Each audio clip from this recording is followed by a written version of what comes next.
All right, and continuing it off with tonight, we are on the next episode of the No Man's Podcast. Hopefully, we'll find another title for this because, like Vince said, it is the working title, but it is the Students of S.H.I.E.L.D. podcast where we talk about all of Batman No Man's Land from beginning to end. And we're kind of wrapping up the Road to No Man's Land Volume 2. We got maybe a little bit left over, but we're very fastly approaching the actual start of the event proper. But tonight we have some Shadow of the Bat issues to wrap up. We got 3 issues in Shadow of the Bat for this. We have the Waxman and the Clown story. I'm Mike, joined alongside by Hi, Michael. Alphabetical order, and I'm Vincent. And I 4 shows in a row. and I realize we did not do introductions last episode, but now you know who we are. This is Shadow of the Bat number 80 through 82. Creative team in all these is Alan Grant and Mark Buckingham, and I think and each cover is by Glenn Orvik. It's been cool to have. And it's interesting because for the most part, all of this No Man's Land stuff so far, there are dedicated cover artists who do not do the interiors. Whereas, for example, and there's a few years difference, obviously company difference. Clone Saga, Marvel was still in the era where whoever drew the inside of the book would often draw the cover. Whereas this, we have lots of painted covers, and we have Freeze doing his thing, stuff like that. And there's some gem covers in this episode for sure. This whole arc, it's another peek into Arkham Asylum after we had a one-shot a while back. The framing device is Jeremiah Arkham's diary with annoying cursive lettering, though I was able to struggle through it. Annoying cursive lettering is back to haunt us. It's the first time I think we've seen it since Clone Saga. Yeah, the one time with Mary Jane's journals, or however. That was bad because the issue was also colored and inked horribly. Yeah. So the asylum can survive about a week with their current level of supplies, and they're constantly losing staff members or just abandoning. And we get the first appearance here of Waxman, who defies the Joker as the hierarchy has changed since the Quake.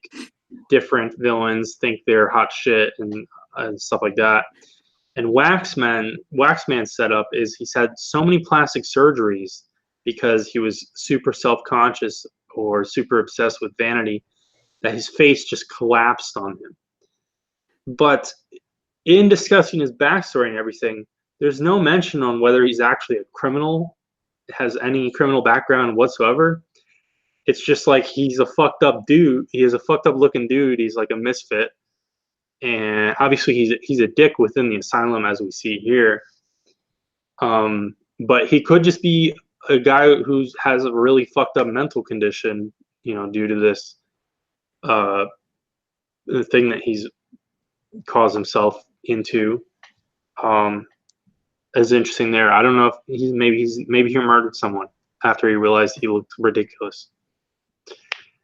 And we basically check in on a lot of the major villains, including Jigsaw Man from, I guess that must have been the one shot, or was it a Chronicles issue, I think, where we saw the origin of Jigsaw Man, who is a former orderly who's basically just tormented by all of the inmates and turned into one. I believe it was the first Chronicles issue we read on the show. And we also meet someone, name not important, probably never to appear again, who broke into the asylum, and he tries to break back out because of the quake and the supplies and the staff and everyone going crazy. And they're like, nah, we need to keep you here and lock you up more, because if you broke into an insane asylum, you probably are a little crazy.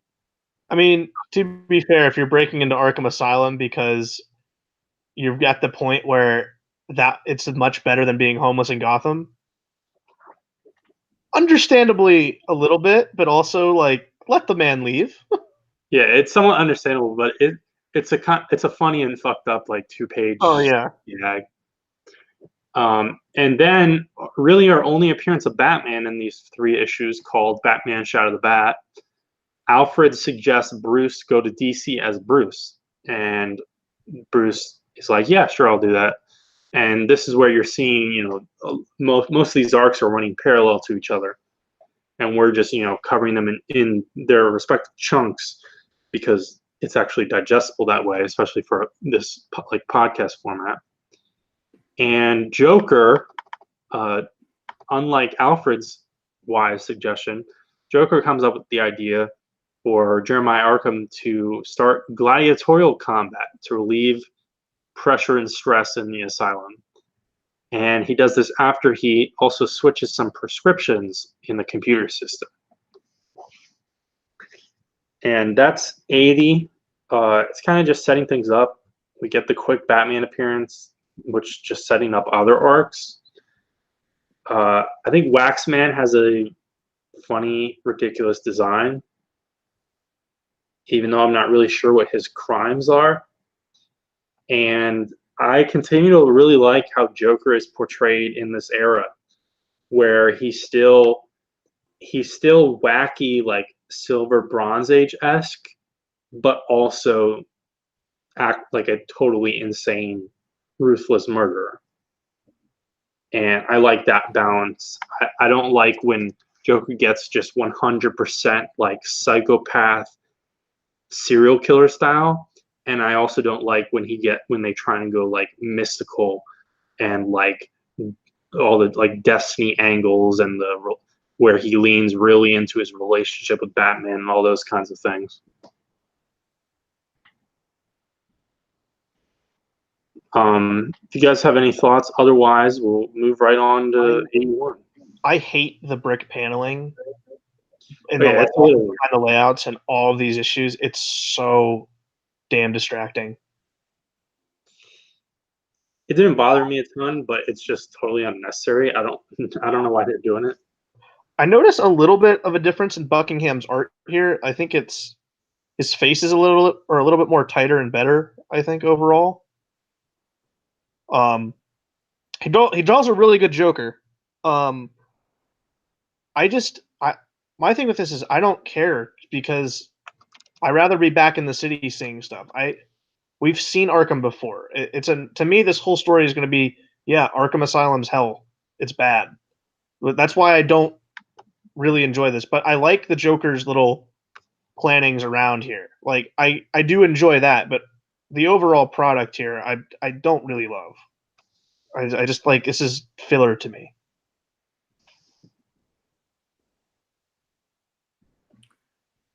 Yeah, I enjoyed it. Like, I think it's kind of a fun, well, self-contained episode in the middle of the no man's land, although I definitely see how you could find distracting, but that just kind of sets up how the villains all end up escaping and causing mayhem in no man's land.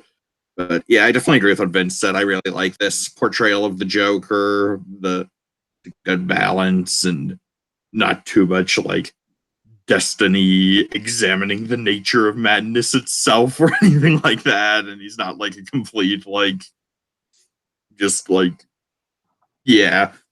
Yeah.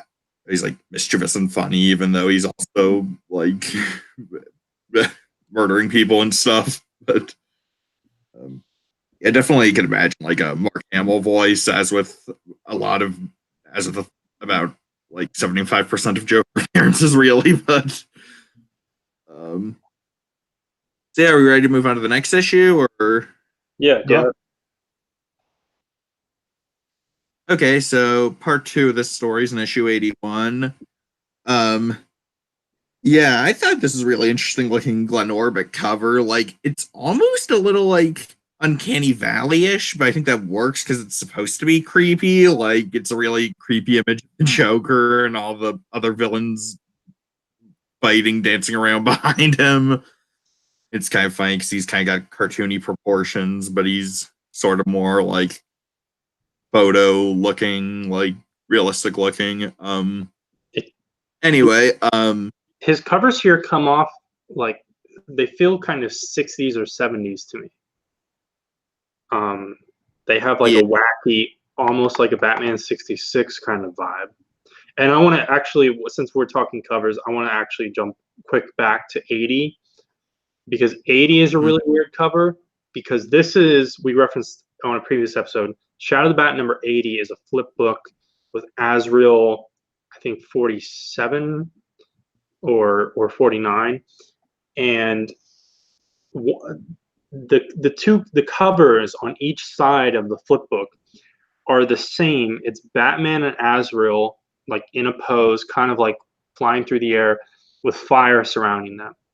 But one side, the Shadow of the Bat side, is the exact same pose and every the characters and everything painted by Glenn Orbick, and the other side, the Azrael side, is the exact same thing but actually drawn by Azrael artist Roger Robinson. And it's super strange, especially since Azrael has nothing at all to do with the Shadow of the Bat half of the book. It's I don't understand how they ended up doing that at all. But and yeah, so that's a weak Glenn Orbit cover. But 81 and 82, I think I really like the covers. And I'll pass the baton back over. Yeah, I agree. I found this was a quite striking cover. So anyway, this issue begins. It starts out from the Journal of Jeremiah Arkham, but his name's crossed out. It says Joker, and then we occasionally get a narration from the Joker, who has hijacked Jeremiah Arkham's journal and has a much more readable writing style than Jeremiah Arkham, since he writes in print. Maybe the Joker never learned cursive, although I don't know if they even teach cursive anymore these days. That we've been typing, but anyway, yeah. So Joker's like, hey, let's have gladiatorial combat, relieve stress. It'll be like a pressure cooker, and then he like blows into this bag and blows it up to demonstrate the whole pressure thing, which comes back pretty soon later in a different context.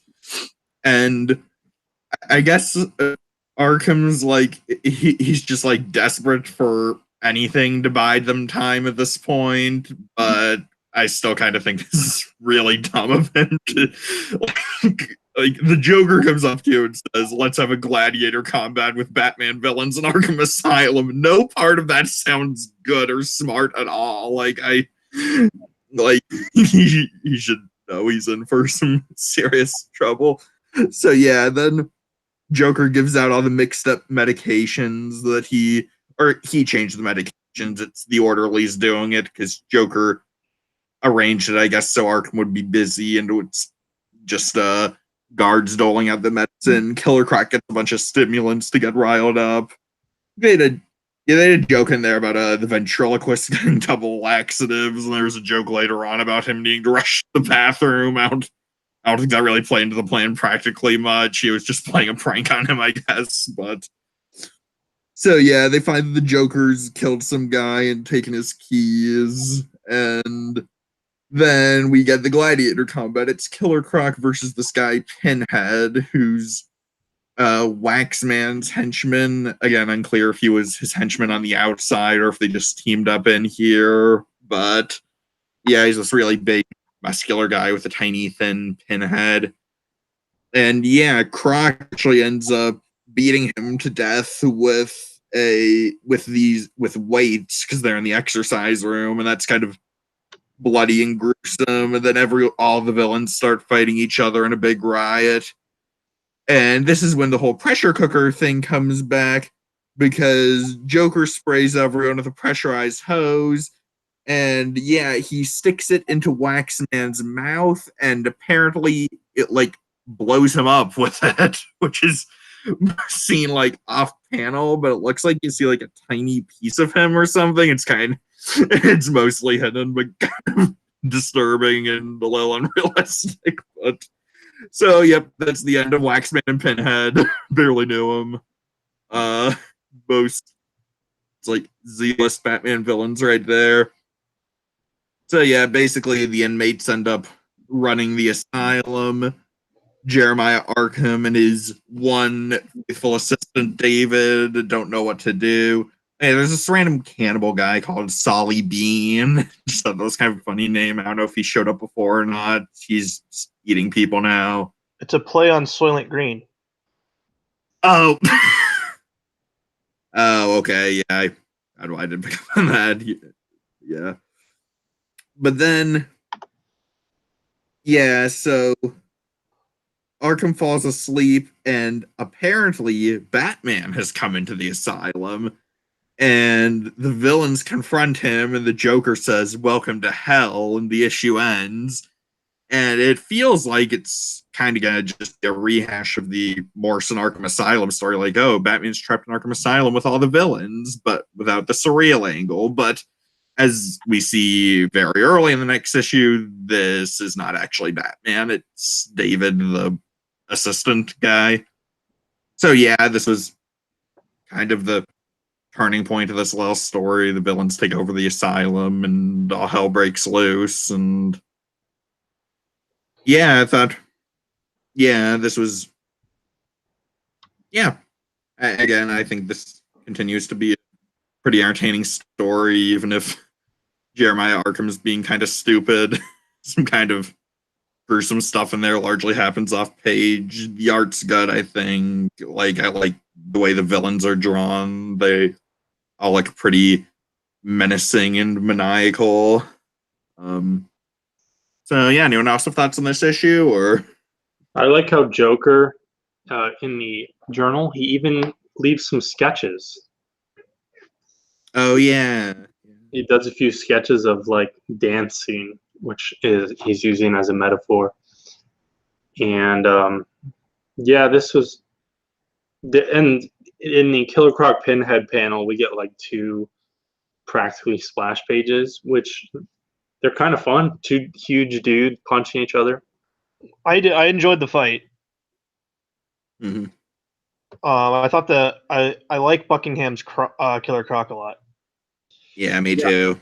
I think what I'm kind of thinking is I don't know that I totally like Buckingham's Batman, and because we've talked about that a bit on previous Shout of the Bat issues, and you know Batman's not in this not in this story, and when he does, we quickly learn that it's not Batman, but when it is supposed to be Batman, he looks a little derpy. I think he goes for some cool flourishes with the cape, but his cowl and like general like physique of Batman, I don't really like. Yeah, I there's something. It's a very heavy, thick cape. He's kind of hovering on Kelly Jones territory with the ears, and then I think there's something weird with this Batman's face that looks a lot different from any other face he draws on anyone else. I think that's the weirdest thing. I think a lot of it has to do with the eyes. The eyes are like two small round white dots, opposed from like the more triangular angled eye that you usually get on Batman. Um, I think that's a lot to do with it. But I thought his Batman in that last page splash was probably the best his Batman has looked, at least in my opinion. I liked his Batman in that last panel, which is kind of funny when the best his Batman has looked is not actually Batman. Um, but we got nothing else to say. I'll bring us home again with Shadow of the Bat number 82. Another good orbit cover with all the villains busting out with Arkham with the comically large like keyring opening the gate. Though I think 81 was my favorite cover with the Joker. I thought Orbic's Joker on that cover was really beautifully done. Um, my thing with I do want to comment. It is weird that we see Scarface back after his head was exploded into a million pieces the last time we saw him. Yeah, but Um, I guess whenever something happens to Scarface, like repairing him is like 110% first priority for I Vincenzo. guess because when he was posing as the Quake Master, he just completely just got shot right in the face and exploded. But um, as it's revealed here, Batman is actually David, the assistant doctor to Jeremiah Arkham, and all the villains just beat the shit out of him and kill him. Leaving Jeremiah Arkham alone to fend with himself, and he's got like a couple of guns in his office. But eventually he comes to the decision to just release everyone, because he's at the end of his rope, and he kind of understands that uh, he has no real other choice. The Joker ends up killing a guy he has strung up in Arkham. I couldn't remember if this was like another guard or just like another random villain. But apparently the guy's like saying he's one of the first people. They were the family that the Joker killed they were his first ever victims in Gotham, which to me can't be correct because the Joker's first ever kill would have been in the case of the Chemical Syndicate, which would have been, I think, the mayor of Gotham City when he floods the water supply. So I don't know what's going on there. Yeah, and this character is named, but like they're not on like the wiki pages and stuff, so I don't know if I'm supposed to know who this is. Yeah, I don't know who this is at all. It's a pretty grim scene though. But also like the villains just kind of throw a party in Arkham while Jeremiah's locked himself up, so they're all just kind of inviting themselves down and having drinks and partying, which is kind of funny. Um, Zaz gets out and just promptly kills the guy who lets him out. Yeah, this is a fun sequence. Like 3 of them do that. Yeah, the cannibal guy ends up just killing his people too. I liked Joker riding on Croc's shoulders. I thought that was a pretty fun visual. But yeah, eventually Arkham opens the door and says, "You guys got 5 minutes to get the hell out of here, or I'm closing the door." And the Joker just stays behind, um, and is Jeremiah Arkham, but doesn't know that. He goes back to his office and turns the TV on and sees that they've blown the bridges. So it's the villains; they're up to their own ways to get back into Gotham somehow.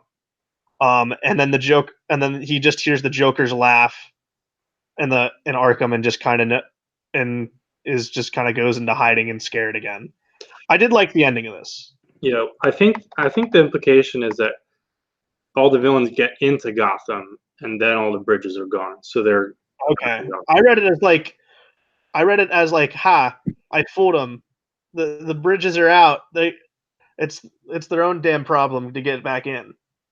No, I think he knows that the bridges are out, so he's released them strategically at a certain time to make sure they'd all be trapped in Gotham, for better or worse.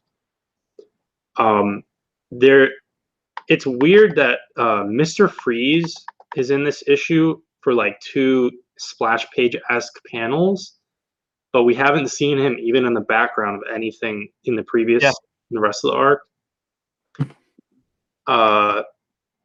And there's also this weird like full page thing where Riddler's like, fuck that, I'm not going into Gotham. Yeah. And I looked into this and I don't it's not a major thing, but maybe chronologically, I think his next major appearance he runs into Impulse, which is definitely not in Gotham. So but then he's quickly back to the Batman titles. Kind of weird. And it's not even like Impulse is being written by one of these guys from the Batman office or anything. It's William Messner Loebs at this point. And I don't fully understand Joker's thing at the end. Like, he sets Arkham ablaze, I guess, to try and kill Arkham. But I don't know that he wants to kill Arkham. Or maybe he's just being a dick and knows Arkham's going to escape, so he just wants to light it on fire. We'll see. Well, I mean, from what I understand, the Joker kind of goes into he's a non-factor for a little bit now after this. And Poison Ivy gets a good quick moment with Two-Face. Yeah, Well, and she kills the guy who lets her out. Just as Also, the classic Poison Ivy design before she turned green. yeah, that's coming soon. I bet it's in here. Yep. So this might be our last. I think it probably is our last shot of classic Ivy before the changeover. Yeah, some villains are in classic costumes, which are going to change soon. Some are in dorky '90s costumes, which are going to change for the better, and some are kind of in the middle. I like Riddler when he actually has question marks all over his suit. I know, obviously, I understand people who like just the green suit, but he's in the middle because he's past the bodysuit era. He's he's got the pants of a green leotard on, like a purple t-shirt over it, like, and then he's got a green blazer with question marks all over it. So it's like a kind of hybrid of, if you can picture it in your head, like the classic suit look mixed with like the Jim Carrey Batman Forever costume. That's what I got from it, because the hat's the bowler hat too. So that's what it looked like to me. Yeah, I kind of hate it. To me, go with one or the other. I like it. As we've discussed, Freeze looks pretty stupid right now. He looks terrible. And Scarecrow looks fine. yeah, I like Scarecrow when he's cartoony and his hat's like really tall and skinny. The more frail he's supposed to look, the better. But I do have a soft spot for his redesign in New Batman Adventures, where he was like kind of the Western mortician, where he's got like the noose around his neck. I thought that was a really creepy look for him. But yeah, I more prefer like this style. I've never been the biggest fan of the blue suit Scarface. But and then Mad Hatter looks pretty much like Mad Hatter should look, and then Two-Face looks like Two-Face, and I've already commented on Croc looking good. So mostly everyone looks the way they should look. At least us. I wonder if Jigsaw Man died during the riots. Probably. Or he died during Infinite Crisis, which seems to be the thing for all these throwaway characters. Yes. All right. That's, what was this art called? Waxman and the Clown. Yep. Which I feel like, Waxman's not.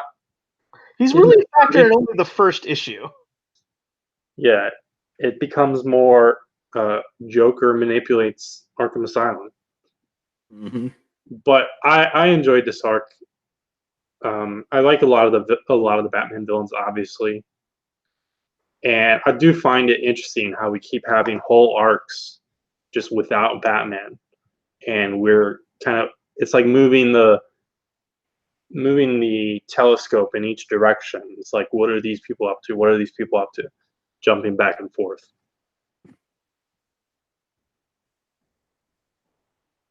Yeah. Well, I didn't love this episode. I don't think I've really liked any of the check-in on Arkham's stories, but I think this was the best one.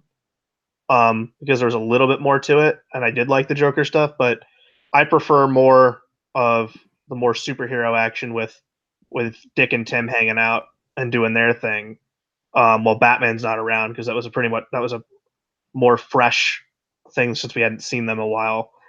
For me, instead of going back to let's check in on Arkham and show you how bad it is. That was just my personal opinion. I know Vince, you like this, and I think Michael, you like this as well. But if I had to pick over the two episode material we read for tonight, I think I prefer the other ones more than this one. All right. Thanks for watching Waxman and the Clown. Next episode is a major movie turning point, because we're actually going to be in No Man's Land. Yep. Next episode, we'll be reading the No Man's Land one-shot, which opens the entire thing. And that's exciting. And then 3 issues from the three core Batman books. And I believe there's a time skip, so we will be officially in the No Man's Land era. The city's beginning to have the territories from the villains, the GCPD, the Bat Family, We should be getting a really cool map, right? I think so. I'm not sure where that is. It's probably in the one shot. I think it is in the one shot. And there's a new Batgirl on the scene, but it's not the one you think it is. So I know who it is. check out that episode when it comes next week sometime. Thanks for watching this one, and have a good night or morning or whenever you're watching this. Bye-bye.